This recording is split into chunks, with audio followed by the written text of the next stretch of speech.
नीट paper फुटी प्रकरणाचे धागेदोगरे मिळवत सीबीआय पथकाने लातूर शहरातील एकूण 4 डॉक्टरांची कसून चौकशी करत त्या डॉक्टरांच्या कुटुंबाची देखील कसून चौकशी केली। त्यानंतर दयानंद गेट परिसरातील एका नामांकित डॉक्टरच्या हॉस्पिटलमध्ये जाऊन सीबीआयने डॉक्टर विनोद स्वामी यांची चौकशी केली।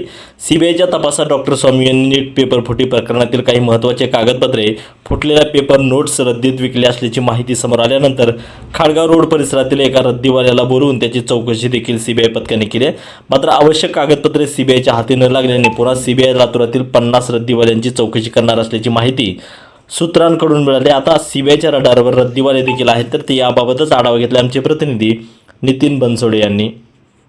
नीट पेपर फुटी प्रकरणामध्ये गेल्या 3 दिवसांमध्ये लातूर शहरातल्या 4 डॉक्टरांची सीबीआयच्या पथकानं कसून चौकशी केली आहे। त्या 4 पैकी 2 डॉक्टरांनी जे आहेत ते त्यांच्याकडे असलेले विकत घेतलेले नीटचे जे पेपर आहेत ते रद्दीमध्ये एका भंगार दुकानाला विकल्याची या ठिकाणी तपासात माहिती सीबीआयच्या हाती लागली। त्यानंतर सीबीआयच्या एका पथकानं या ठिकाणी लातूरच्या खाडगाव रोड परिसरामध्ये असलेल्या जावेद स्क्रॅप मर्चंट या दुकानाचे मालक जावेद शेख जे आहेत त्यांच्याकडे त्यांनी चौकशी केली। सीबीआयच्या अधिकाऱ्यांनी त्यांना बोलवून घेऊन स्वामी हॉस्पिटलमध्ये त्यांची चौकशी करण्यात आली आणि चौकशीमध्ये जावेद शेख यांनी सांगितलं की मी फक्त त्या दिवशी या ठिकाणी खपट जे आहे खपट आणि पाणी बॉटल्सचे त्या दिवशी रद्दी घेतली होती, मात्र बाकी इतर कागदी रद्दी जी आहे ती कोणतीही घेतली नव्हती अशी माहिती जावेद शेख यांनी जी आहे ते तपास अधिकाऱ्यांना सीबीआयच्या या ठिकाणी दिलेली आहे। आणि त्यानंतर सीबीआयचं हे पथक जे आहे त्या जावेद शेख यांची चौकशी करून त्यांना